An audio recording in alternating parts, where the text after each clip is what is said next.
Hello friends, how's it going? It's Joel here with another video. I've got a few coming out today, so buckle up. Now, thank you for everybody that is sending in requests. I am looking at them. Some of them I either fuck up due to still working with some of the problems of the audio, blah blah blah. And some are just sitting there going like this. So I didn't see a point to show a reaction. It's just a remake of the video. Nonetheless, please send through some requests and whatnot, and I will have a look at them. So this one is MLB season has made 0 cents for the 2023 one, and I think the other one that I had been recommended was the finals made no sense. So let's just jump into it. I have no idea what to expect, so this could get interesting. Throughout the first month of the MLB season, we've seen hot dogs on the field, players dancing on the field, fans on the field, players fighting fans off the field, and much, much more. Some of the poorest teams in baseball are the best teams in baseball, while some of the richest teams in baseball are in complete shambles. We've seen players' careers seemingly come to an end. We've seen a team that is so bad, their entire franchise is coming to an end, and we've seen new rules that have confused players, coaches, and fans, and have changed the game forever. But the strangest thing to happen in 2023 might have come in the first week of the season. For the first time in over 50 years, all 30 teams played on opening day, and the impact of the new rules were seen immediately. Pitchers are now only allowed to attempt a pickoff 3 times per plate appearance. If the third attempt fails, that runner advances. MLB hoped this would increase steals, and the very first base runner of 2023 happened to be one of the fastest. After 2 failed pickoffs, Ronald Acuna Jr. stole second easily, and this trend kept going. There were 21 steals on opening day, more than any opening day in over 100 years. At the end of April, steals were up an insane 54%. Runs are up this year. Hits are up this year because of the shift restrictions, and the average length of game is down 27 minutes due to the pitch clock. That's and with good. MLB reporting rises in attendance and viewership so far in 2023, the new rule changes have been deemed by MLB an overwhelming success. But the most notable things that happened on opening day had nothing to do with the games. The first game in Los Angeles saw a fan run onto the field and began proposing to his girlfriend. According to her, she says she barely saw it because she went to the bathroom and was walking back to her seat when she saw this. The man got decked, and according to him, he did it because, quote, "You should always show your wives you love them. Always fight. Treat them with love. That was and a do fucking everything for tackle. them." And this is how he showed it. His fiance loved it, and she said yes. The man wasn't even arrested, Big up. and now they have a GoFundMe for the wedding. This Yeah. guy wasn't as lucky. This happened during the opening series versus the Angels and Athletics, arguably 2 of the most disappointing teams in MLB over the past 2 seasons. The Angels legitimately have 2 of the greatest players of all time in Mike Trout and Shohei Ohtani, yet haven't made the playoffs since 2014. Year after year, the team disappoints, and with Ohtani becoming a free agent at the end of this year, this is most likely their last chance to be competitive. If not, Ohtani is unquestionably going somewhere else. Luckily, they started the season against the A's, undoubtedly the worst team in baseball, and things Give you a couldn't bit have of a gone any confidence worse. boost. They lost. And after the game, Anthony Rendon grabbed a fan by the collar, lunged at him, and was suspended 4 games. Since then, these teams have gone in opposite directions. Ohtani is on pace to have a season that is somehow even better than the last 2. Mike Trout is healthy and going off again, and their starting pitching seems to be stronger than it has in past years. As of now, they are comfortably in the playoffs. The A's, on the other hand, are so bad, they legitimately won't even be a team anymore. After shedding payroll and trading all their good players, news broke that they have agreed to buy land in Las Vegas, almost guaranteeing that they will be moving. Since then, A's fans have revolted against the So this has happened already, if it did happen or if it didn't happen. But that's, to me, that's just fucking crazy. Just because, again, don't know the whole entire story or whatnot. That's crazy. And Las Vegas has been a big thing at the moment too, especially like with the MMA. They're going to have a basketball team, I believe, and LeBron James is looking to be the owner. And there's Seattle, a whole they bunch of recorded stuff an attendance going that to was Las lower Vegas. than 11 out of 13 AAA games played that day. The fans who have shown up have gone to protest, chanting "sell the team" throughout the game. The A's are offering a deal that gets you a ticket for 37 games for only $99. That's less than $3 a game. The Blue Jays and Phillies have tried a different strategy to get fans into the stadium, and it ended with hundreds of hot dogs being thrown on the field. They both brought back Dollar Dog Night in 2023 and were both complete chaos and a massive success. The Blue Jays had Joey Chestnut throw out the first pitch, which inspired fans to eat an insane 51,000 hot dogs, approximately 1.7 hot dogs per fan. That broke a Blue Jays record, That's nothing crazy. compared to what happened in Philly. They have a rich history of Dollar Dog Night. The notorious incident of the teenage fan running on the field and getting tased, that was on Dollar Dog Night. A fan was arrested and sentenced to prison for throwing up on an 11-year-old on Dollar Dog Night. Oh. And last year, a man even claimed If he threw up, he Dollar threw up. Dog If he Night did on saved his purpose, life that's different. after setting his own record by eating 8 dogs. The next day, he woke up with a massive stomach ache. After the pain didn't go away, he went to the doctor and found out he had cancer. He started treatment Jesus. right away, and since they caught it early enough, less than a year later, he is cancer-free because Dollar Let's go. Dog Night made him go to the hospital. Hey, But you say this hot year, dogs don't Dog save Night lives. went to another level. The Phillies had their first one on April 11th. They had an attendance of over 43,000 people. The stadium only holds 42,000 people. The lines for hot dogs were extremely long, and they ate an insane 74+ thousand hot dogs.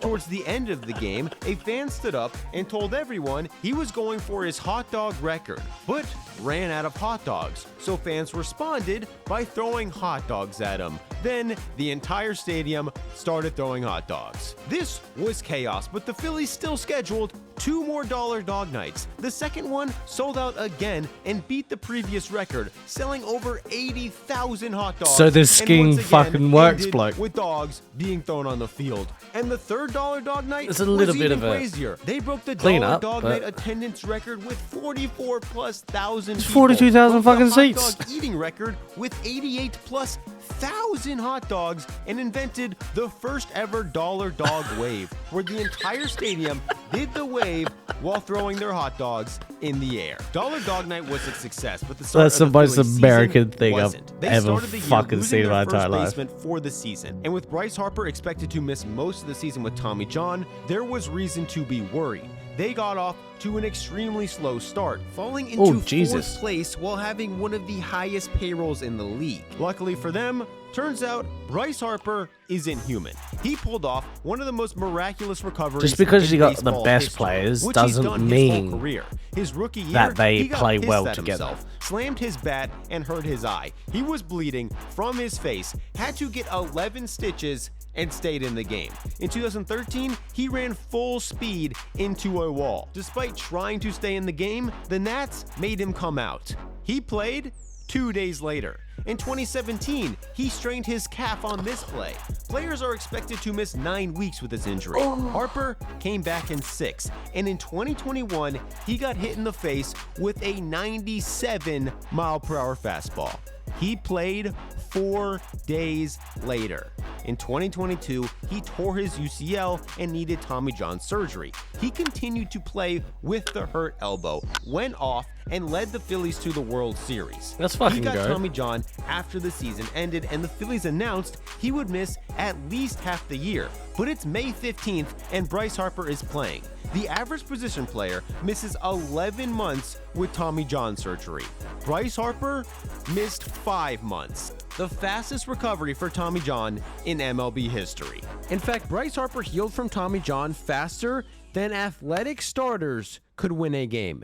Yes, in the 5-month span it took Bryce Harper to heal, athletic starters set an MLB record by not winning a game in their Jesus. first 33 games. The A's are in last place in WAR, FIP, ERA, whip, run differential, strikeouts, opponent batting average, gave up more runs than anyone, gave up more home runs than anyone, gave up more hits than anyone, walked the most batters, and have hit more batters than anyone else. Unsurprisingly, they also have the most losses in baseball. Their broadcaster, Glenn Kuiper, is indefinitely suspended after he mispronounced a word and accidentally said a racial slur live on the air. The Mets broadcast had to switch booths when they were in Oakland because there's a possum that literally lives in the booth and has for years, because that's how much their stadium is falling apart. Over the past few years, there have been multiple possums on the field, seagulls on the field, a stadium worker reportedly found dead mice in the soda machine, and there are reportedly over 100 feral cats living on the property. The Mets broadcast was planning to do the broadcast with the possum in the booth like every other team does, but refused because it pooped and it smelled that bad. They moved to a new booth where there was a massive pole blocking the view of the game. As embarrassing as this was for the A's, the actual game was worse. Their pitchers walked 17 batters in a 9-inning game, the most walks given up in a 9-inning game since 1948. Unsurprisingly, the A's are dead last in payroll. What is more surprising is that the 3 other poorest teams in the league happen to be 3 of the best so far. One of these teams is the Pittsburgh Pirates, and after this happened, it seemed like they were going to suck again. In the second week of the season, their star shortstop O'Neal Cruz had an awkward slide and got injured. The White Sox catcher screamed at him while he was on the ground. The bench is cleared while O'Neal Cruz was on the ground. That pisses me off. Like, you can be mad and blah, blah, blah, blah. None of you's checked on your teammate. That always pisses me off in any sport. You check on, like, I get it, there's a medical. Don't go into, but at least check on him. Have a look at him or something. You go and stand up for him, and then by fighting someone, that's not standing up for anyone.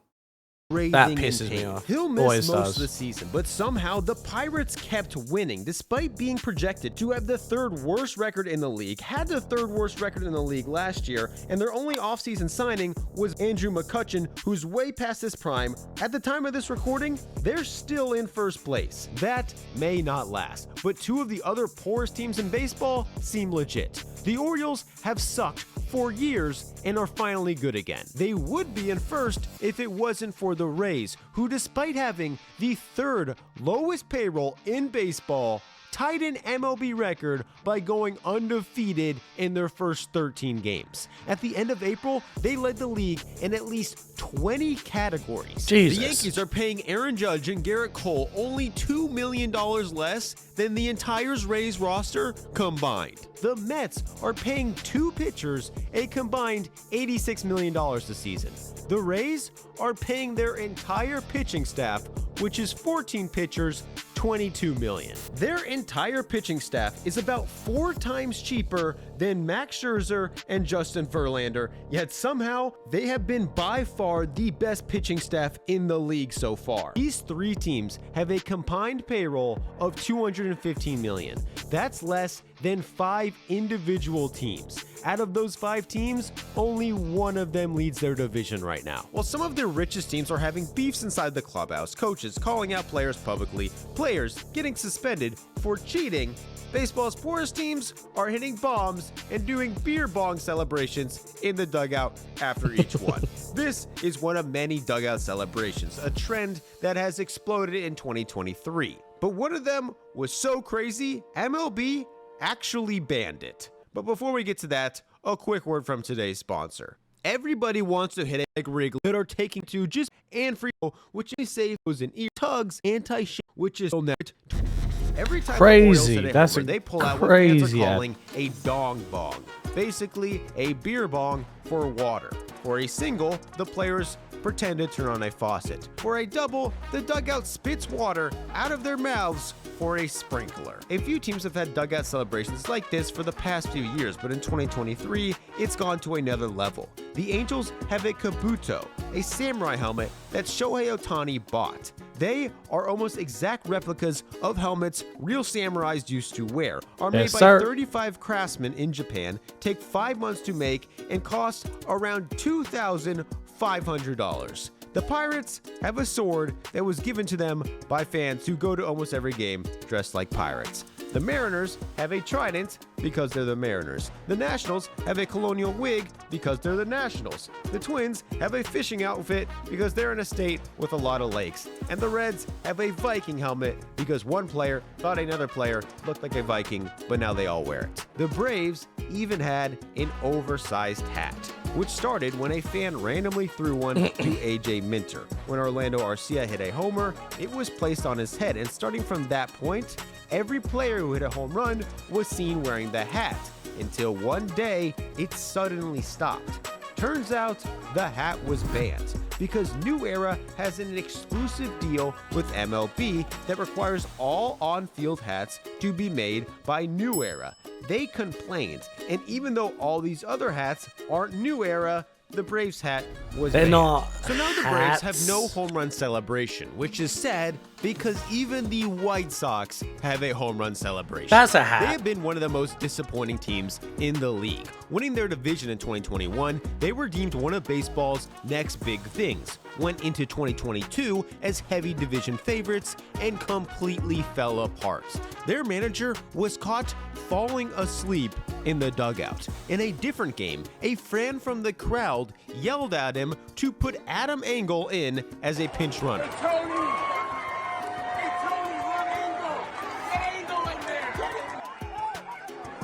From the video, it looks like he forgot to do it, then did it because the fan told him to. The team was terrible, but their manager left, and going into this year, they still had high expectations. They've been even worse. They went from having a 30% chance to make the playoffs to having a 4% chance in a month. They lost 10 games in a row, and in the middle of this, their star player, Luis Robert, hit this ball. Should have been safe by a mile, but was out because he didn't run hard. He said he was tired and injured from running the day before, forgot what his bench coach's name was, and got benched. Ozzie Guillen even said he would strip a piece of clothing for every consecutive win the White Sox had. So if they keep winning, you'll take off a piece of your clothing. Yes. I can strip. If you got some $1 bill, I can strip for you for $1 They bill. lost the next day. And in one of the worst losses ever, they had the bases loaded in the 10th in a tie game. Hansel Alberto got hit by a pitch. This should have won them the game, but he swung at the pitch that hit him. He ended up getting out, and the White Sox ended up losing. But even this isn't as bad as the Cardinals. They came into the year as Wait, heavy it gets favorites worse? to win the division, but in the first week of the season, Tyler O'Neill was thrown out at home. Replay shows he may not have hustled. Their manager called him out in public directly to the media. Tyler O'Neill heard this and responded by saying he works his ass off and was decharacterized by his manager. He was also benched. And this might have made things even worse. In fact, their pitchers are so bad, they had to bench their catcher. To many, that makes zero sense, but according to a rumor, Cardinals pitchers don't like the way Wilson Contreras calls games. The Cardinals say that he will no longer be the catcher, basically because he's not calling the pitches they want. So a player the Cardinals paid $87 million this offseason to be their catcher for 5 more years, a few months later, is no longer good enough to be the catcher. Their manager may be close to getting fired, and the Cardinals, confused. as of now, are in last place. But Wilson can. Don't they have a pressy? Or I don't know if they've got, but don't the pitchers call it to the catcher? Like I know they confer with each other, but wouldn't it just be up to the pitcher? In turn, he's throwing the ball. How is it? Honest, I don't know baseball, but how is it the catcher's fault for what you're throwing? That to me doesn't make sense. Please explain it to me in the comments. But yeah, and the coaches or the managers or whatever it may be called, calling out single people, but and not speaking to them face to face about their disgruntlements. That's just... Contreras has You're a had great professional season fucking team. offensively, and actually, after this beef, may have ended this legend's career. In 2020, the Diamondbacks signed Madison Bumgarner to a 5-year, What a name. $85 million contract, making him a franchise player for a rebuilding team. He's been terrible. The Diamondbacks, on the other hand, have gone from a last-place team to being a young, exciting team in the playoff picture. Bumgarner, who was supposed to be their ace, went into the 4th game of the season with a 7.9 No, but- ERA. Even with that, he could be a really good off-field enigma to the team. Could be helping out the youngins. Could be telling them, just because he's not playing well doesn't mean he's not doing well. If, like you said, he's a big part of their thing. He's like the older, he's the veteran. He's gonna be laying down some knowledge. So he might not be doing bad, after giving but up 3 runs in the first 3 might not be innings. great. He then faced Wilson Contreras, who Doesn't fouled mean that this he's not pitch doing off great. and got pissed he didn't hit it far. Bumgarner got pissed that Contreras got pissed and told him, quote, "Shut the f*** up, pussy." And Contreras responded by telling him to. He ended up walking and flipping his bat as high as he could, then went on to hit a double off Bumgarner, who went on to give up 4 more runs and left the game with an ERA over 10.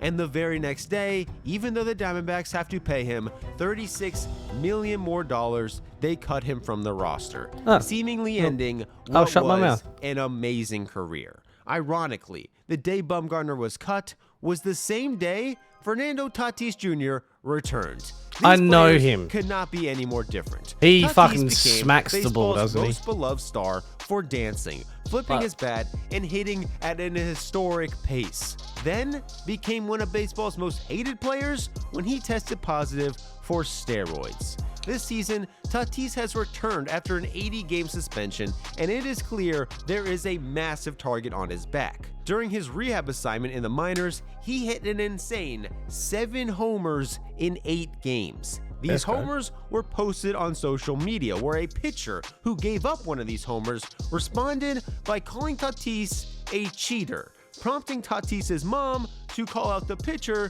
saying that he just wanted a minute of fame. Since coming to the majors, the hates got even worse. Fans have been doing the "he's on steroids" chant at several different ballparks. In Chicago, these chants were so loud, Tatis literally started dancing in the outfield while they chanted it. But Big up him, Tatis though. seems to be just as good without steroids. After briefly struggling, he went to Mexico, Like- where the Padres play the Giants. this is gonna sound ridiculous. I don't feel like steroids is going to do much for you in the sport of baseball. I really don't. Like, yeah, you're going to be a little bit stronger, whatever. But like, where it's different in, say, like our sport, AFL, or basketball, or weightlifting, you're using, but baseball, you kind of just might make you hit it further, but you got to get your timing and everything else down.